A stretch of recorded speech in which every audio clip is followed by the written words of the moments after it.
We have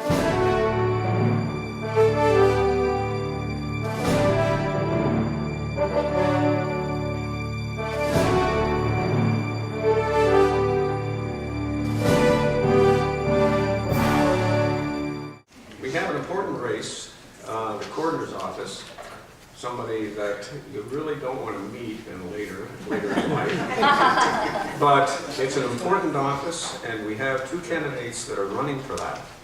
Bob Allen, if you could, please come up and say a few words.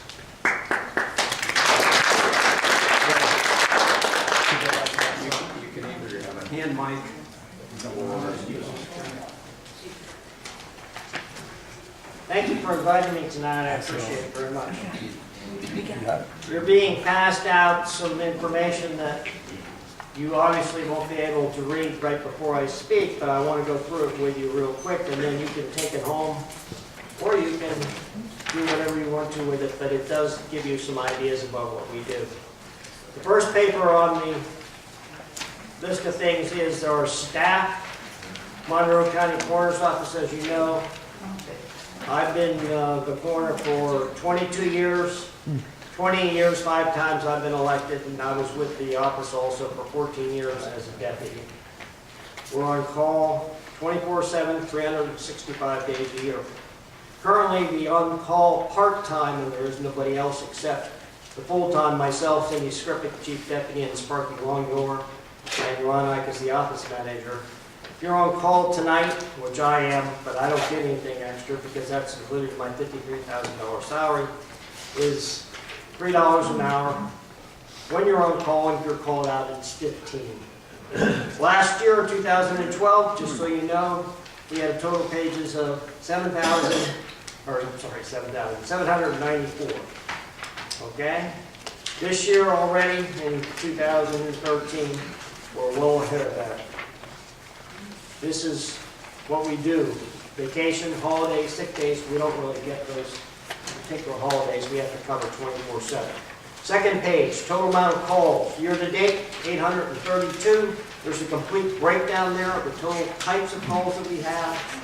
You can see that, how many removals we've made on behalf when there's no one else to do it. The revenue, if you look at the revenue so far, year to date, we're at 41,000. Last year we brought in 78,000.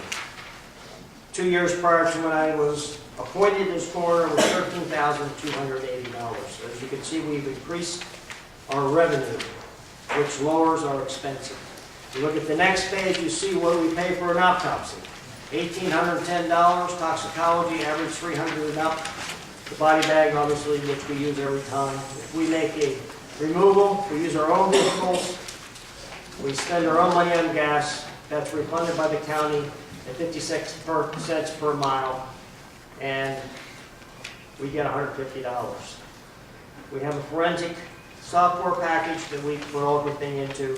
Currently, we're paying $400. Next year, it will be $1,400. That fee's going up because we're changing some things. For those fees, we charge $100. For autopsy, toxicology is $50, so on and so forth. You can look through that on your own. Next thing, Pocono Medical Center has a morgue. The morgue is 45 years old. Holds 3 bodies. I spoke to Catherine Cluck, who is the CEO, president. Morgue is 45 years old. They don't meet OSHA standards. They do not meet HIPAA standards. They cannot have autopsies in the Pocono Medical Center. They will not permit them because of the rules and regulations of the current OSHA standards. Has not proper ventilation, so on and so forth. They have no place except the place where they keep the bodies if you pass away for a short period of time. We use forensic pathology. The morgue holds 50 bodies. It was built 2 years ago. They have 2 exam rooms with 3 tables. They have all licensed forensic pathologists. Forensic pathologist is different than what Pocono has, which is clinical pathologist. You can look at that on your own. Next page, you'll see my friend Zach Lasik, who's a Northampton County Coroner, has proposed building a morgue. I'm more than happy to have a morgue, especially if it only costs $6 million. Okay? That's what things cost. There's nothing in this county that they can use other than a new morgue because of the way the Pocono Hospital is set up. They have no way to remodel it to any standards. This is a figure that is already been figured by the coroner of Northampton County, who does about the same amount of cases that we do a year. You can look through that and see what those costs would be. I've done this job since 1978. I've been elected 5 times. I feel I'm qualified. I feel I have the experience to do the job the way it needs to be done, and I thank you for your support.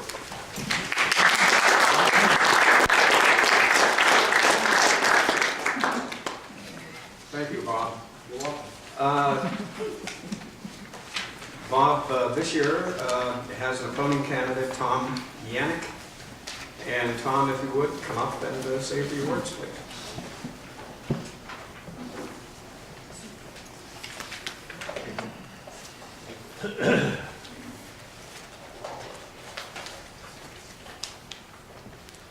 Well, my name is Tom Yanac, and I'm an East Stroudsburg funeral director, and I am also seeking the office of Monroe County Coroner this November 5th. Being a funeral director in this community requires me to have many tasks. And one of those tasks is working with the current coroner and the current coroner's office. This action has allowed me to realize that there is need for change in this office. I would plan to do many things to change this office. I really do. Working with the commissioners to find one facility to utilize, one building, so we do not have to work with one office at the administration building, as well as a cooling unit in one of the funeral homes in the West End. I plan on working with the commissioners to utilize one facility.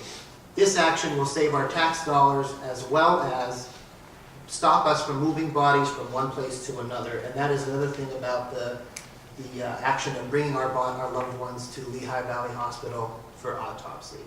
When we do this, although it does cost us for money, I know Bob said about $6 million, but we are moving our loved ones from one county to another.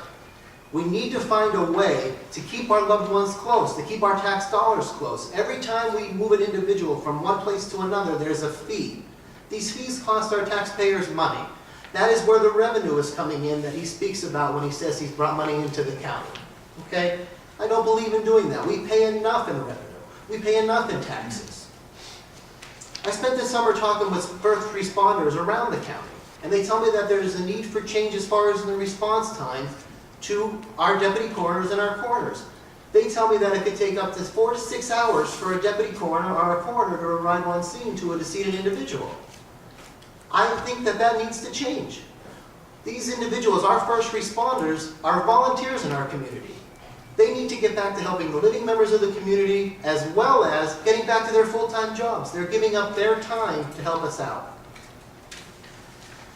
Our current coroner was appointed, not elected, and his sign said he was elected. His first action after being appointed was to ask for a raise.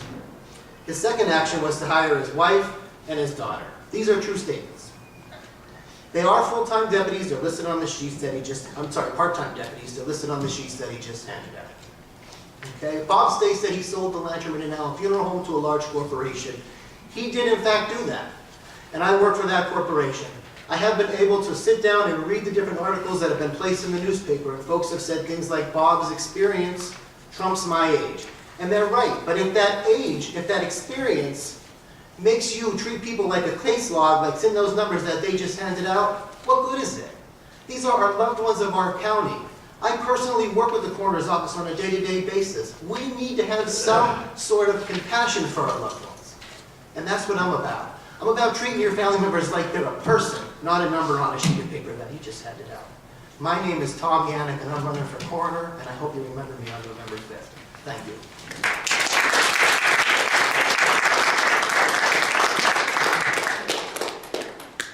Thank you very much.